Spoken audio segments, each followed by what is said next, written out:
Alors bonjour à tous, bonjour, bienvenue dans notre dernier webinaire de l'année scolaire, donc le dernier webinaire avant l'été, dans lequel on va donc aborder l'utilisation de l'application Collector for ArcGIS. Donc bienvenue. Alors pour débuter, qu'est-ce qu'on va faire aujourd'hui? Donc on va rapidement voir le contenu de ce webinaire ici. Donc on va commencer avec une introduction sur Collector en expliquant ce que c'est au juste pour ceux qui connaissent pas encore l'application et voir alors quelle est sa place précisément dans la plateforme ArcGIS.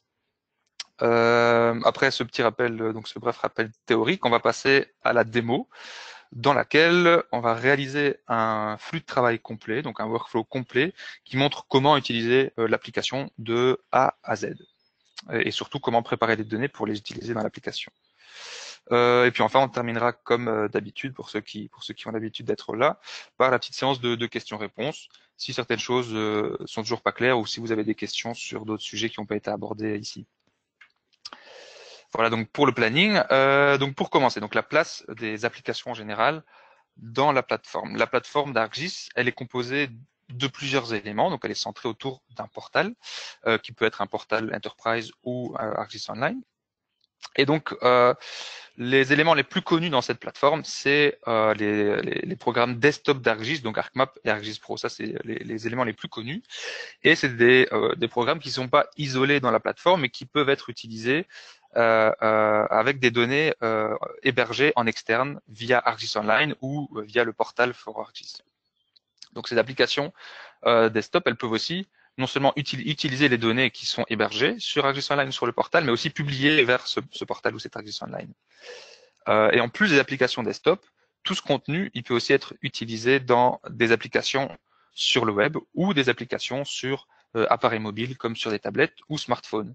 Et donc cette plateforme, elle permet de faire en fait du GIS traditionnel ce qu'on appelle un WebGIS. Et donc à l'aide du WebGIS, le professionnel, le pro de SIG, donc vous, il peut rendre le SIG accessible partout et à tout le monde. Aujourd'hui, on va parler de cette partie travailler depuis n'importe où. Donc ça peut être depuis une application desktop au bureau, sur le bureau, mais ça peut aussi être sur le terrain comme on va le montrer.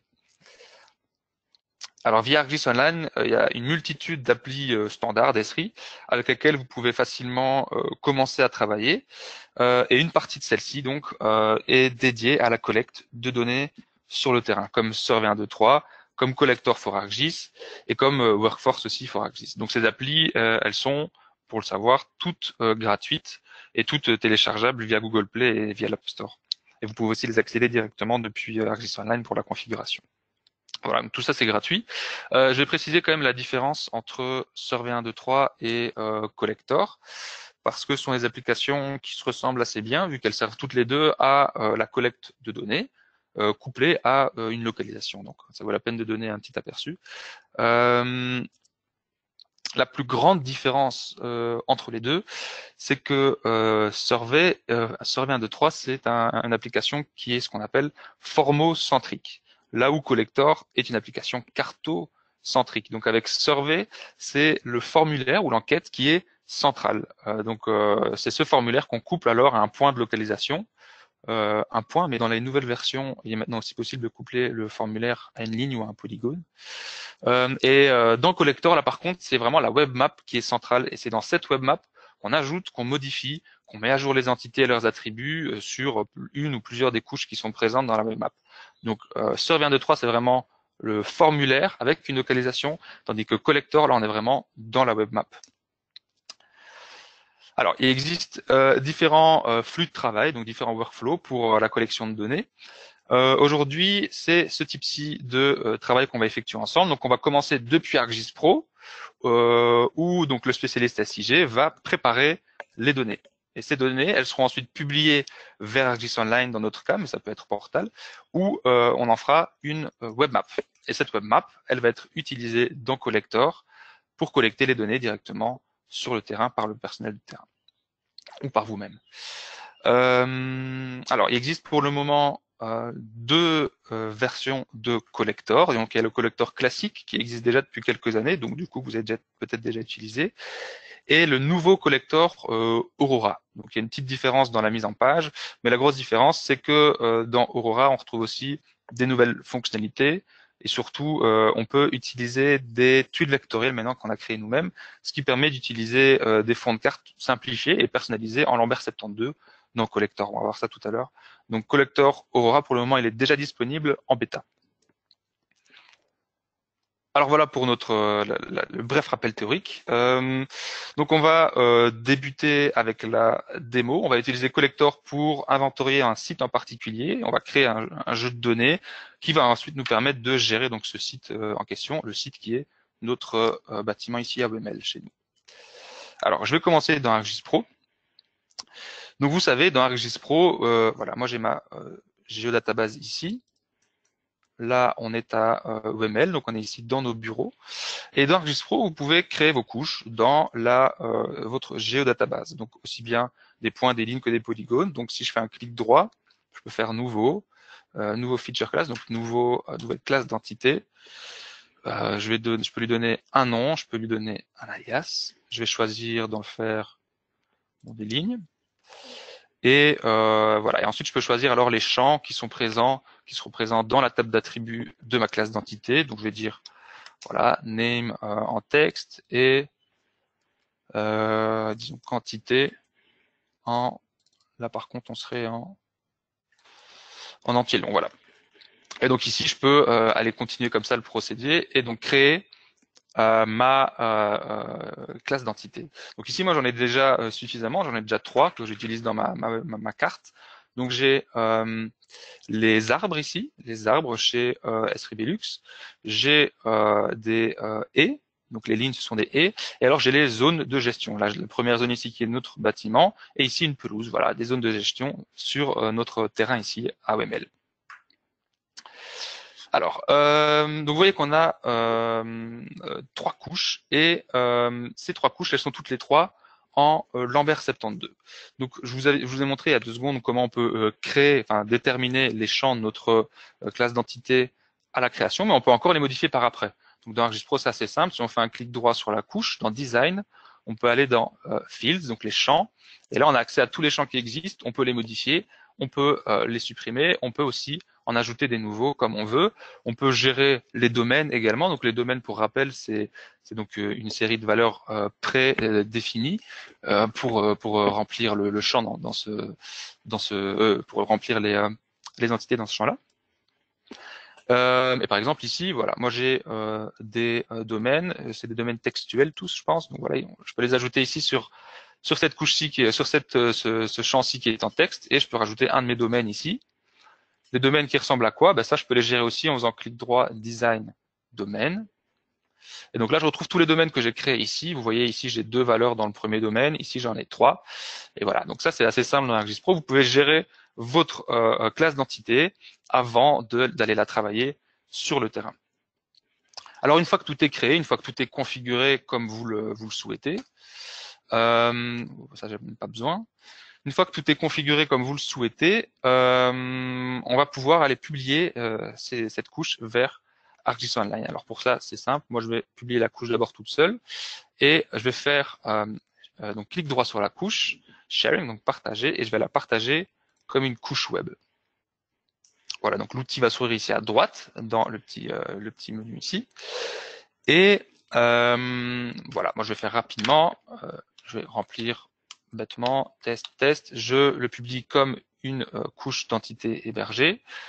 Voilà, j'analyse, aucune erreur. Donc ici maintenant je peux publier vers ArcGIS Online. Moi je l'ai déjà fait. Donc voilà, on va aller voir maintenant cette couche dans mon ArcGIS Online. Donc mon ArcGIS Online, il est juste ici. Voilà, donc j'ai créé un groupe, on a créé un groupe avec mes collègues pour le webinar. Et donc si je vais dans le groupe ici, Webinar Collector, je retrouve donc, je vais faire ça, je vais tout afficher d'un coup. Si je cherche, c'était donc ma couche d'arbres, je la retrouve ici. Voilà, ça c'est ma couche des arbres que je viens de publier vers ArcGIS Online. Et donc quand je vais dans les détails de ma couche et que je vais sur Service URL, je vais avoir plus de détails sur mes données et je vois qu'on est bel et bien en Lambert 72, toujours comme c'était le cas dans mon projet ArcGIS Pro. Alors, ces couches, elles sont pourtant ajoutées tout à l'heure à une webmap en WGS 84, mais donc elles sont projetées à la volée en ligne également. Alors, on voit aussi que sur la page de détail ici, on peut désactiver et activer les pièces jointes sur cette couche-ci. Il faut savoir que cette couche-ci, c'est celle qu'on va travailler tout à l'heure dans Collector. Et donc, si j'active les pièces jointes, ça va faire en sorte qu'on puisse ajouter des photos à nos points qu'on recense sur le terrain. Voilà, donc ça c'est important, si vous voulez prendre des photos, les ajouter à vos entités, il faut bien activer les pièces jointes dans les détails de la couche sur ArcGIS Online. Donc voilà, nous on a déjà tout préparé nos données, on a déjà du coup nos couches qui sont hébergées, on a notre webmap qui a été créée également, si je vais la chercher, je pense W, donc voilà. Donc j'ai la map ici Webinar Collector en WGS 84. Et maintenant que j'ai cette webmap avec mes couches éditables, on pourrait penser que je pourrais déjà aller travailler dans Collector, et ça c'est une erreur qu'on fait souvent quand on débute avec l'application, qu'on la connaît pas, mais il y a encore une série de petits paramétrages à faire, autant sur la couche qu'on va éditer que sur la webmap, pour pouvoir l'utiliser dans Collector. Parce que si vous faites pas ça, la couche va pas apparaître quand vous allez ouvrir votre application et vous connecter avec votre compte ArcGIS Online. Alors la première chose à faire, c'est qu'on va retourner dans la couche. Alors, c'était celle-ci. Voilà, donc je vais sur la page de détail de ma couche et dans les paramètres, très important, je vais aller, ici j'ai déjà fait, je vais aller activer l'édition. Très important parce que si ce n'était pas activé, évidemment, on ne peut pas éditer les données sur le terrain. Donc ça, c'est pas fait par défaut. Donc je vais activer l'édition. Et important aussi, enfin en fonction de ce que vous voulez faire, mais important de le faire par défaut, je trouve, c'est de activer la synchronisation. Donc la synchronisation activée, ça va faire quoi? Ça va faire que si, quand vous irez sur le terrain et que vous voulez travailler hors ligne, vous allez télécharger la carte sur votre appareil et donc elle sera séparée des données de base. Et la prochaine fois, quand vous rentrerez du terrain, que vous aurez une connexion Internet, la synchronisation va se faire toute seule pour que les données que vous avez éditées sur le terrain soient éditées également sur ArcGIS Online. Voilà, donc ça c'est ce qu'il faut absolument faire sur votre couche que vous voulez éditer dans Collector avant de travailler. Ensuite, on va aller vers la webmap. Donc c'était tout en bas tout à l'heure, voilà. La webmap, il y a aussi deux choses à paramétrer. Donc toujours dans les paramètres ici de notre webmap, je active le mode hors ligne. Ça, c'est toujours évidemment si vous voulez travailler hors ligne sur le terrain. Et ça, c'est obligatoire. Vous devez activer ça ici si vous voulez pouvoir télécharger la carte sur votre téléphone pour pouvoir l'utiliser hors ligne sur le terrain.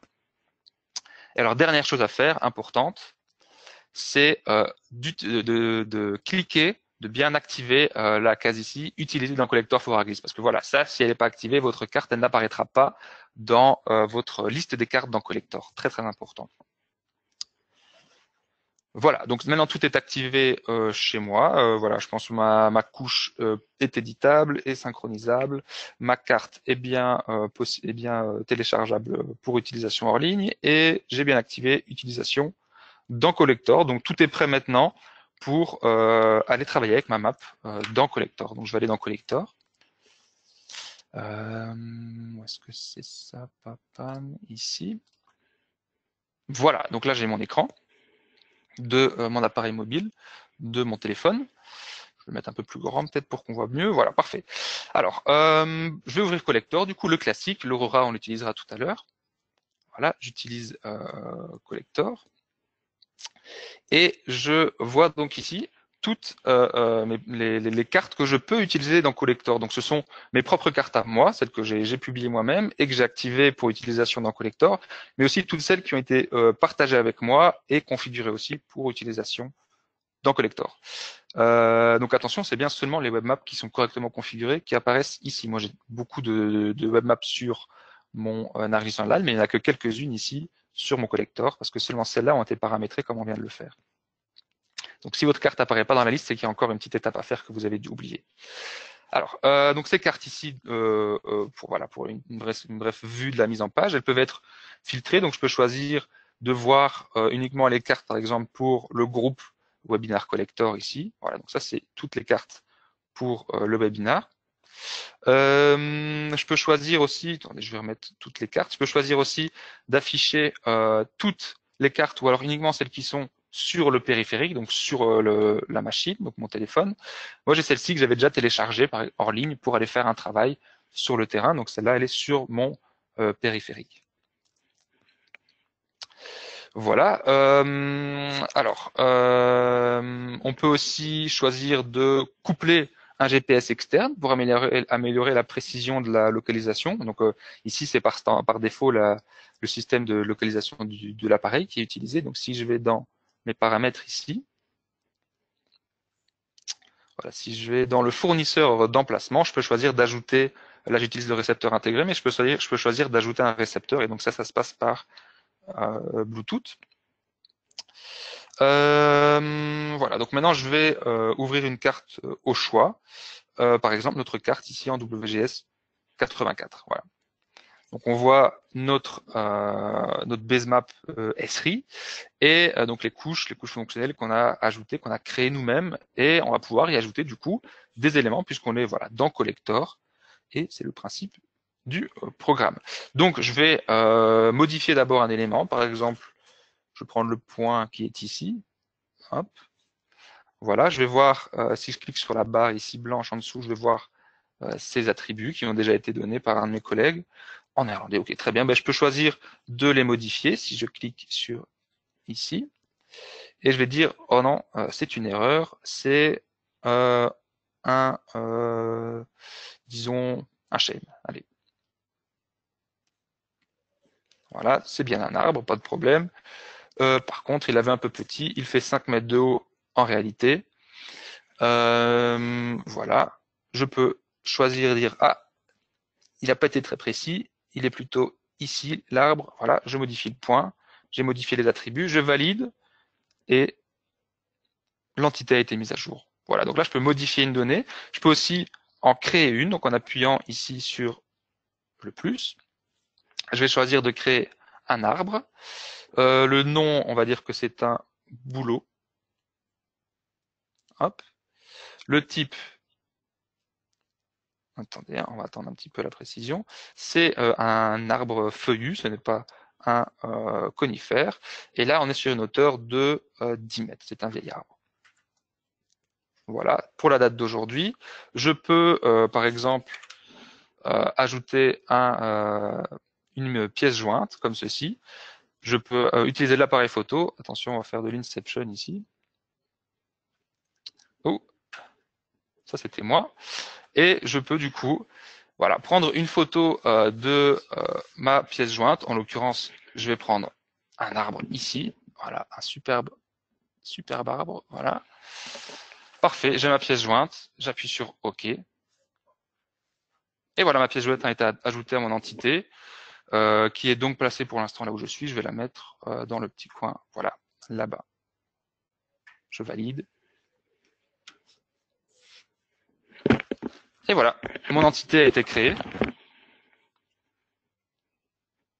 Et je retrouve mes informations ici. Voilà. Parfait.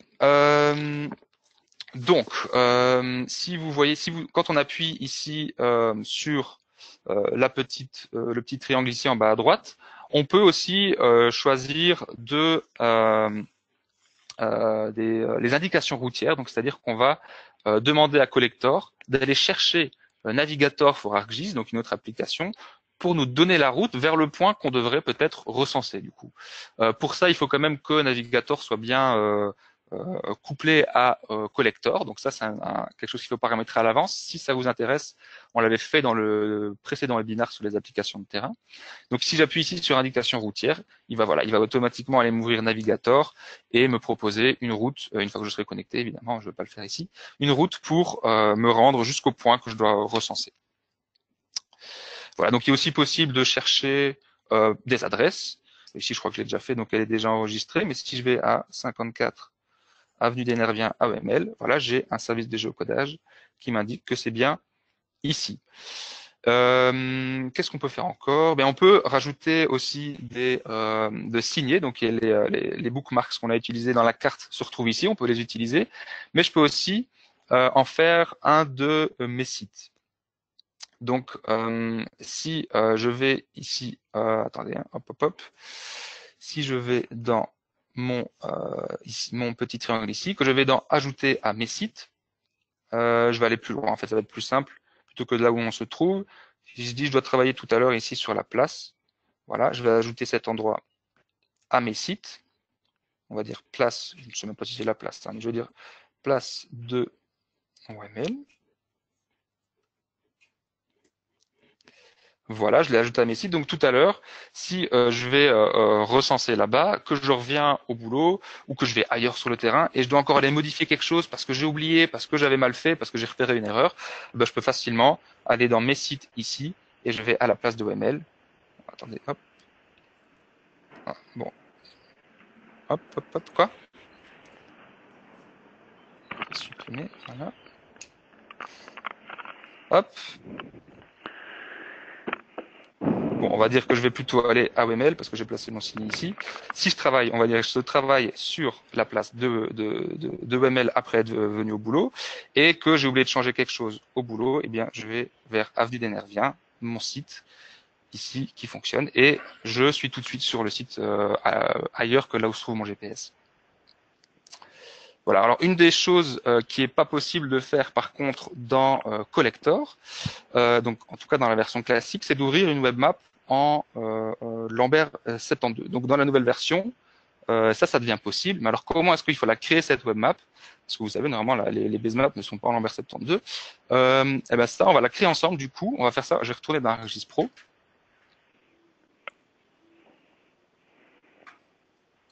Voilà. Et donc moi ici j'ai un petit projet ArcGIS Pro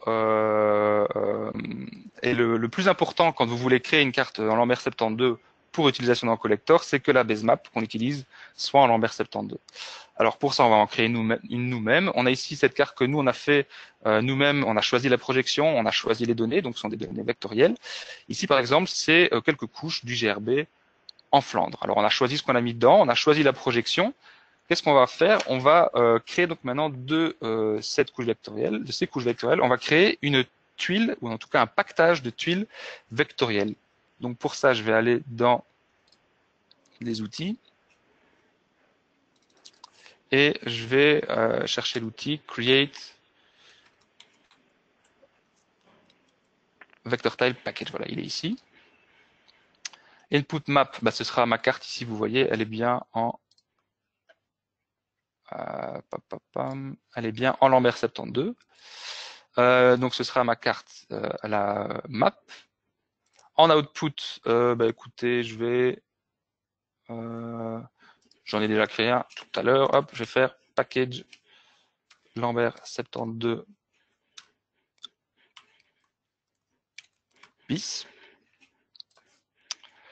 Voilà. Ici, je ne vais pas utiliser le même pactage que pour ArcGIS Online parce que là, on ne serait pas en Lambert 72 du coup.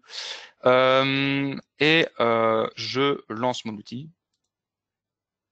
Il me crée mon pactage. Voilà, donc là j'ai créé un paquet avec ma tuile vectorielle de mes couches que j'ai ici dans mon projet. Alors la prochaine chose à faire, c'est d'utiliser l'outil Share Package, partager mon pactage vers ArcGIS Online. Du coup, alors je vais aller chercher mon pactage ici, mon Lambert 72. Summary, bon allez, après je vais faire rapidement pour pas vous embêter. Hop, voilà. Et donc ici, si je le lance, je vais partager mon pactage vers ArcGIS Online. Mais attention, c'est bien encore toujours un pactage. Donc, si je vais ici, je vais le retrouver, donc celui qu'on a déjà publié. Pam, pam, pam. Il est ici, voilà. Donc, c'est mon Vector Tile Package qu'on a publié directement sur ArcGIS Online. Mais donc, c'est encore sous forme de pactage. Pour l'utiliser, je vais le publier, ce que j'ai déjà fait. Maintenant, c'est ça que j'ai l'outil Update ici qui s'affiche parce qu'on l'a déjà publié. Donc, il faut que le pactage, on le dépaquette. C'est pas vraiment un mot, mais voilà, qu'on l'ouvre pour l'utiliser en tant que couche hébergée dans ArcGIS Online. Et donc, cette couche hébergée, c'est celle-ci, celle qu'on venait de voir juste à côté. Voilà, donc c'est ici mon tile layer. Donc j'ai bien un tile layer, une couche de tuilage en Lambert 72, voilà, que je peux maintenant aller consulter dans le Map Viewer. Et vous voyez que si j'ouvre maintenant le Map Viewer, comme je travaille avec un tuilage vectoriel, eh bien, automatiquement, ici il est déjà rajouté, automatiquement, la base map, c'est donc le tuilage vectoriel que je viens de créer. Et donc celui-là, je vais pouvoir l'utiliser comme fond de carte Lambert 72 pour utiliser une carte en Lambert 72 dans Collector. Donc je vais retourner maintenant dans Collector. Ma web map, je l'ai créée déjà, donc je vais vous la montrer rapidement. Si je retourne dans mes groupes, voilà. Alors, je vais voir tout le contenu. Et donc, c'était quelle web map? Pam, pam, pam. Ici, voilà. Donc ça, c'est ma web map que j'ai créée avec ce tuilage vectoriel en Lambert 72 pour l'utiliser dans Collector. Donc, je vais me rendre dans Collector maintenant. Voilà, ici. Là, je suis encore dans l'ancien. Ce que je vais faire, c'est donc, comme j'avais dit, pour l'utiliser les tuilages vectoriels, je vais utiliser le nouveau collector Aurora. Donc, c'est celui-ci, en bêta.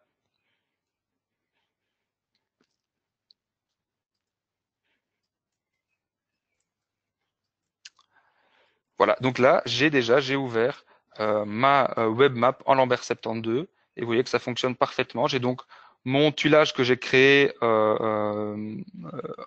sur base de mes couches vecteurs, donc c'est beaucoup plus léger, beaucoup plus facile à mettre à jour aussi, beaucoup plus facile à télécharger sur le terrain par exemple en tant que web map. Et donc j'ai ici mes couches éditables qui sont donc superposées, qui sont ajoutées à ma web map pour utiliser sur le terrain. Alors, ce que je peux faire encore ici, je peux toujours ajouter un GPS. C'est un peu la même chose, hein, sauf que ici, c'est plus, vous voyez, c'est plus vraiment la même mise en page. Je vais dans mon profil ici en haut à droite, et donc je peux aller dans Provider ici. J'utilise du coup le GPS intégré, mais vous voyez, je peux ajouter un provider via Bluetooth pour avoir une saisie des données, en tout cas un repérage de notre position qui soit beaucoup plus précis avec un GPS externe. Voilà, donc du coup avec ça, vous pouvez travailler avec vos données en Lambert 72, les GPS en Lambert 72 également, sur votre carte, dans la nouvelle application Collector. Et moi, ça termine un petit peu voilà tout ce que j'avais à vous montrer sur le flux complet de création de vos données, de paramétrage de vos données, de publication de vos données et d'utilisation et de mise à jour de tout ça dans votre application Collector, que ce soit la nouvelle ou l'ancienne. Donc ça termine la partie démonstration ici. J'espère que vous avez pu apprendre quelques nouvelles choses. Si vous avez encore des questions en suspens après la présentation, ou voilà d'autres questions, je vous invite à les poser dans le petit chat sur le côté de votre écran. Et voilà, donc on y répondra rapidement. À tout de suite.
Alors, donc on a une question, je vais regarder tout de suite pour savoir si donc dans le nouveau collector, est-ce qu'on peut valider les données insérées. Donc ce que je comprends par là, c'est donc que la question c'est de savoir si les données qui sont créées sur le terrain doivent être validées par un validateur dans un bureau par exemple avant d'être encodées. Donc, si c'est ça la question, la réponse est non. En fait, il y a donc la validation qu'on peut mettre en place, c'est déjà d'utiliser les domaines pour faire en sorte que les données insérées soient limitées. Et puis, en fait, une fois que les entités sont éditées, les données sont stockées. Voilà, les données sont créées. Le validateur peut toujours, s'il veut, les modifier par après. Mais il n'y a pas, par exemple, de bouton valider. Il ne faut pas passer par une validation pour que les données soient effectivement publiées et enregistrées dans l'entité éditée. Et pour la présentation, il n'y a pas de problème. De toute façon, elles sont toujours publiées par après et vous la retrouverez sur le compte YouTube d'Astri Belux. Vous retrouverez aussi tous les autres webinaires précédents qu'on a eu là-dedans, dont celui sur les applications de terrain en général. Donc voilà, j'avais affiché tout à l'heure ici quelques liens intéressants que vous pouvez consulter. Donc voilà, les types de données à utiliser sur le terrain, créer une tuile vectorielle, créer votre première carte collector, les GPS avec haute précision pour utiliser dans collector, utiliser les données hors ligne. Voilà, ça c'est tous des liens, des informations qui peuvent être utiles pour les prochains projets que vous préparerez dans ArcGIS Pro et dans collector. Je fais souvent, donc à la fin du webinaire, une petite pub pour le prochain webinaire, mais du coup, la prochaine étape ici, ce sont les vacances. Donc le prochain webinaire, ce sera pour l'année prochaine, donc après le mois d'août. Si vous avez encore des questions, on reste là, donc n'hésitez pas à les poser.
Donc Jean-Louis, merci d'avoir précisé la question.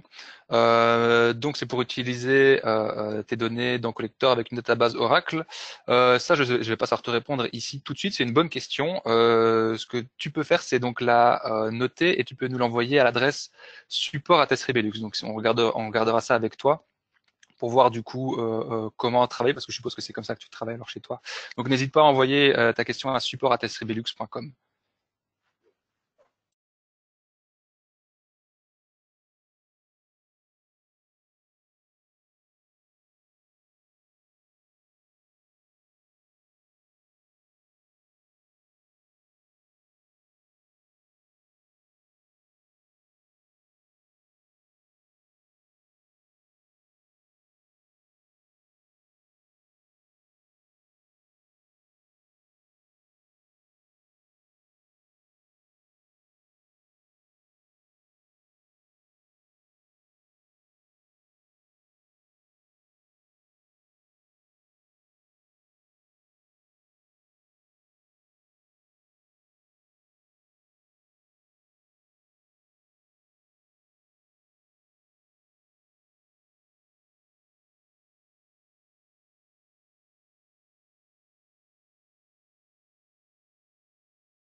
Avec plaisir, Benoît. Merci à toi. Voilà, je vois qu'il n'y a plus trop de questions qui rentrent, mais merci à tous d'avoir été si présents aujourd'hui. Ça fait plaisir de vous voir. J'espère que ça vous a intéressé, que ça va vous aider aussi. Si vous avez encore d'autres questions, voilà, n'hésitez pas, hein, toujours vous pouvez envoyer à l'adresse du support. Moi, je vous dis à la prochaine. Je vous propose de passer un super été. Et donc, on se retrouve après, donc au mois de septembre. Voilà. Merci d'avoir été présent aujourd'hui et à très bientôt. Au revoir.